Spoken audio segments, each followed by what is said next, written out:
I want to talk about hunger, desires, slavery, and freedom.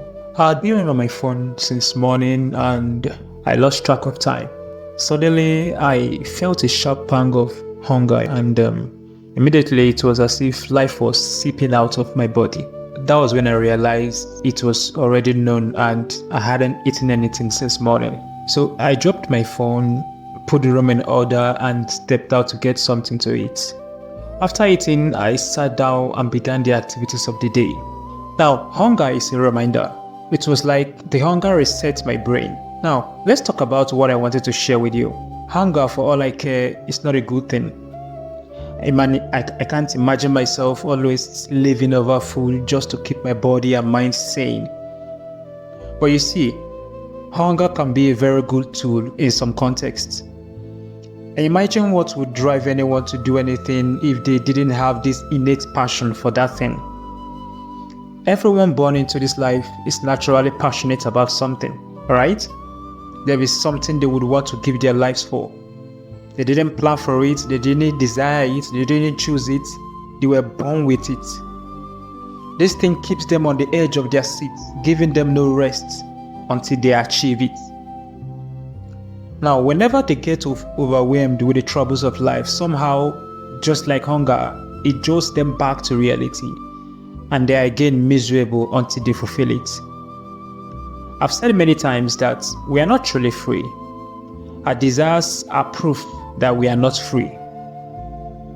As long as we can desire something, we are directly or indirectly under an influence. As long as we have rules and laws, whether they are good rules or bad rules, physical rules or spiritual rules, as long as we have rules and laws to keep us in check, we are not free. We only achieve a higher level of freedom in our collective slavery. So someone who has not mastered how to rule over their body or mind is at a lower level of freedom than the person who has fully mastered self and mind governance. We are all at different points on the ladder. The Creator in His infinite wisdom knows that man will want to waste away his existence if he wasn't under some form of slavery that he is powerless to resist. Ambition is a form of slavery. Callings and giftings and assignments are all forms of slavery. So when you say you have a calling, you are simply saying that you have a responsibility you are obligated to fulfill irrespective of your choice. No one calls themselves primarily. We are all tools to serve the purposes of the great God. And the one way God ensures you fulfill this call is to burden you with all kinds of desires, passions, and hunger. Now, I'm not saying that God did wrong by wanting us to serve His purpose. I'm saying that hunger and passions are tools embedded in us to push us to do God's bidding. We are all pawns in the hands of our Creator. So, don't try to resist. Every desire in line with God's word is Him calling you to fellowship. Again, every desire in line with God's word is Him calling you to fellowship with Him. You will start finding sense and meaning when you begin to pay attention to these leadings and desires. But this is not the end of the story. This is only a minute part of the beginning. At some point, the eaglet should have strong wings, be able to spread them wide, and fly out of its mother's watchful eyes because it has been perfected in training. So when next you are submerged in that fit of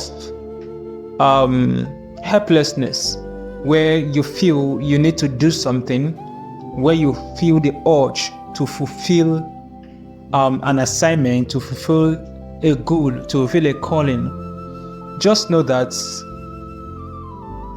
your Creator is calling you to perform that which He has created you for. Most times, some persons may try to fight it, but intrinsically, we cannot fight our purposes. No matter how much we struggle to push back the desires of the Lord in our hearts, we only end up going back to the place where we begin. And in some cases, we only end up prolonging the day, prolonging the time, prolonging the work, prolonging the assignments. Hunger, desires are the things that God has put in us to enable us fulfill that purpose by which He created us. And these hungers and desires are different forms of slavery. It actually means that man cannot be free. Man was created to serve a purpose. And as long as you have been created to serve a purpose, you cannot experience what true freedom means. It doesn't mean you are bound or you are a slave to something wrong. It simply means you are not created to do as you like.